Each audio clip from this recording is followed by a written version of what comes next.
Olá, sejam bem-vindos. Este é o terceiro episódio do podcast, que é um produto de minha tese de doutorado, no programa de pós-graduação em Educação para Ciências e Matemática. Eu sou a Derineide. Vamos conversar um pouco sobre as relações entre educação e tecnologia. Visamos tornar aparente as abstrações sobre o assunto. No primeiro episódio, discutimos as abordagens instrumental e, no segundo, a abordagem determinista. Aqui, vamos dialogar sobre a abordagem crítico-dialética, nos estudos e pesquisas acadêmicas que abordam as relações entre educação e tecnologia. Propomos aqui evitar as simplificações e o reducionismo com a relação entre educação e tecnologia, que é tratada em muitas pesquisas. O conhecimento científico não é neutro e nem é único. Apresenta diferentes formas de compreender um fato, um fenômeno. Então, vamos nos basear nos estudos do CADJO, Grupo Interinstitucional de Estudos e Pesquisas sobre as Relações entre Educação e Tecnologia. Tomaremos como fundamento as produções de Joana Peixoto, pesquisadora, que apresenta 3 possibilidades explicativas para as relações entre educação e tecnologia. Para este episódio, convidei a professora Ada Xalá, docente do Programa de Pós-Graduação em Educação para Ciências e Matemática, e do Programa de Pós-Graduação em Educação da Universidade Federal de Goiás. Ela é uma das líderes do CADJO, coordenadora nacional do GT Educação e Comunicação da Associação Nacional de Pós-Graduação e Pesquisa em Educação, ANPED. Professora, muito obrigada por ter aceito o nosso convite. Seja bem-vinda. Olá, Derineide, olá a todas as pessoas que nos escutam, que ouvem e nos assistem, né, nessa sua atividade de doutorado vinculada a um podcast. Espero que a gente tenha uma profícua prosa sobre as relações entre educação e tecnologia. Professora Ada, explique para a gente a abordagem crítico-dialética, destacando o que diferencia, o que distingue das abordagens instrumental e determinista. Derineide, a gente precisa primeiro pensar que a produção do conhecimento, ela se dá sob diversas possibilidades explicativas, ou diversas matrizes, ou diversas formas ao longo da história da humanidade, né? E a abordagem crítico-dialética é uma das formas de se pensar essas relações específicas, neste caso aqui da nossa discussão, que é a da educação com a tecnologia, né? Na abordagem instrumental e na abordagem determinista, nós temos um olhar para essas relações que têm uma centralidade, seja no objeto técnico, a gente poderia falar no aparato, na parafernália tecnológica, na tecnologia digital em si, ou em outros produtos e processos da vida humana e sociedade, porque é isso que são as tecnologias, ou uma centralidade nos sujeitos. Então, nas duas abordagens que você tinha comentado, né, na determinista e na instrumental, há uma centralidade que está vinculada, inclusive, ao ocultamento do outro lado da relação. Quando eu tenho uma centralidade no aparato, eu oculto o sujeito e seu processo histórico de vida em sociedade. Quando eu tenho uma centralidade no sujeito, eu coloco esse aparato como neutro e uma estrutura totalmente moldável, flexível, adaptável a uma realidade. Na abordagem crítico-dialética, a gente entende que, na verdade, essas relações, elas se dão sem centralidade de um ou de outro, mas de um e outro, né, nos seus contextos históricos, nos seus contextos de produção da vida humana em sociedade. Como assim? Então, quando nós pensamos, por exemplo, no uso do celular, num celular, falar que o celular dá conta disso ou daquilo, né, ele determina se a pessoa vai ter sucesso ou não, ou é um olhar para a gente com limitações, ou falar que se eu usar bem o celular ou usar mal, eu vou ter um resultado assim ou assado na educação. Isso também é parte de uma verdade. Pensar o celular na escola, e eu estou pensando de um aparato digital que está aí, né, na boca de todo mundo no atual momento, discutindo em função de proibições e questões que precisam ser debatidas, é colocar o assunto em questão. Então, é pensar nas múltiplas determinações que essa temática nos pede. As questões das condições concretas de vida do sujeito, eu preciso pensar se as pessoas possuem acesso ou imersão, quem são essas pessoas, onde elas estão situadas, para que finalidades educativas, tem uma série de elementos que me permitem pensar e construir melhores proposições didáticas, quando eu estou pensando, né, no processo educativo, do que simplesmente fetichizar, aderir sem pensar sobre, numa lógica de supervalorização, ou ter uma aversão, me recusar a pensar e discutir sobre, né?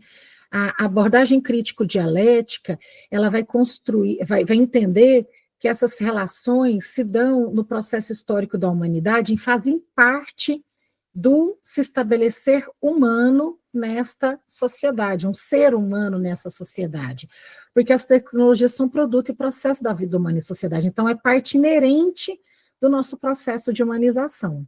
Professora, quais são as repercussões da abordagem crítico-dialético para a pesquisa em educação e para o trabalho docente? Nossa, essa é uma questão complexa, porque ela é muito árdua.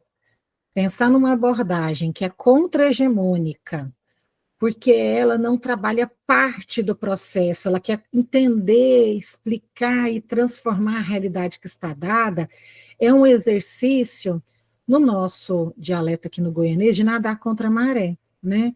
A maré que está posta, a maioria da produção acadêmica, ela é ou de fetichizar, né, de supervalorizar o aparato, em detrimento do sujeito e das relações que estes possuem com os aparatos, ou de supervalorizar o sujeito e neutralizar a tecnologia, e isso também tem limitações. Então, estabelecer relações críticas para pensar educação e tecnologia exige muito estudo, um trabalho rigoroso com um referencial teórico que dê conta de expor as contradições da realidade, te fazer pensar a realidade para querer transformá-la.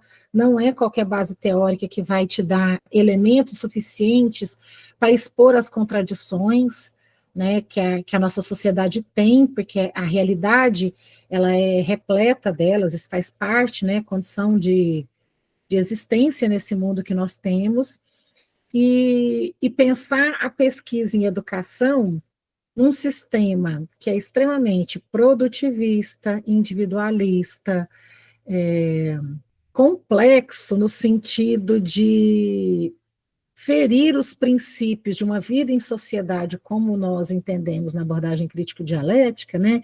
Porque separa teoria e prática, conteúdo e forma, individualiza o sujeito, retira dele o direito à sua própria humanidade, porque aliena. Então, fazer pesquisa nessa vertente é uma atividade hercúlea, trabalhosa, que, para ser viável, ao meu ver, tem que se constituir no coletivo, para que você tenha, de fato, fôlego para se manter nesse lugar que é o de pesquisador dessa área. Professora, que indicações de leitura você nos traz, pode nos apontar, para compreendermos melhor a abordagem crítico-dialética da tecnologia? Vai parecer, talvez, um pouco de bairrismo, mas não é. A nossa revisão de literatura nos indica claramente, né, e quando eu falo nós, eu estou falando do CADJO, Grupo Interinstitucional de Estudos e Pesquisa sobre as Relações entre Tecnologias e Educação, as revisões de literatura do grupo, que já totalizam mais de 33 produções de mestrado e doutorado, fora as pesquisas coletivas, fora o programa Matutando, fora as tantas outras coisas que a gente faz, nos diz que para estudar com rigor a gente precisa estar vinculado a uma base teórica, que de fato propõe a transformação da sociedade que a gente tem, e superação dela, então uma base marxista, e nesta área nós temos poucos grupos no nosso país. O grupo Cadjó é um deles, por isso que eu falei do bairrismo, mas não é, porque é quem tem uma dedicação rigorosa com esse método, com todos os limites que o próprio grupo e seus pesquisadores possuem, né? Porque estamos nessa sociedade. Aí nós temos estudiosos que vão tangenciar o assunto com um rigor muito interessante, como o Ricardo Antunes, o Caio Antunes, porque estão discutindo o trabalho. Temos alguns outros parceiros intelectuais da área da formação de professores, como a professora Kátia Curado, José Carlos Libânio, Raquel Freitas. Temos professores da linha de políticas, que vão fazer alguns estudos também rigorosos nessa linha, que a gente está aí se aproximando nessas discussões com uma base marxista para compreender aí essa sociedade que a gente tem e buscar caminhos de transformá-la. E acho que são referenciais que, ao ler, né, a sua dissertação, Aderineide, a sua tese, provavelmente, a de outros colegas que pesquisam sobre a base teórica que eu estou falando, você vai encontrar material que vai subsidiar boas discussões, né? A tese da Daniela, a tese da Natália, a professora Daniela Rodrigues de Souza, a Natália Carvalhais de Oliveira, a tese do Johnny David Echalar, né, a da Ariane, professora Ariane é como eu, tem um nome grandão, então eu vou falar Ariane Malaquias, ela também é Ariane Baião, tem um nome enorme. São boas pesquisas cujas referências merecem uma atenção e o cuidado para esse desdobramento em referencial para continuar lendo aí bons textos. Bom, e o que eu estou chamando de bom texto é um texto, como eu falei, que vai se pautar e vai buscar o máximo de rigor com a abordagem crítico-dialética. Bom, se você quer ter acesso a todo esse material que a professora nos fez aqui essa indicação, acesse os links que disponibilizei na descrição desse podcast, para acessar essas leituras aí tão agradáveis. Professora, muito obrigada pela sua participação, pelo seu tempo e por todo esse conhecimento que trouxe para nós. Eu que agradeço, espero ter, de fato, contribuído, ajudado aí a entender mais essas possibilidades explicativas, em especial a crítico-dialética, e o Cadjó se mantém aí à disposição para quem quiser continuar estudando e pensando sobre as relações entre educação e tecnologia. Bom, encerramos por aqui mais este episódio dessa trilogia. Espero ter contribuído com a sua formação. E muito obrigada por nos ouvir. Até mais.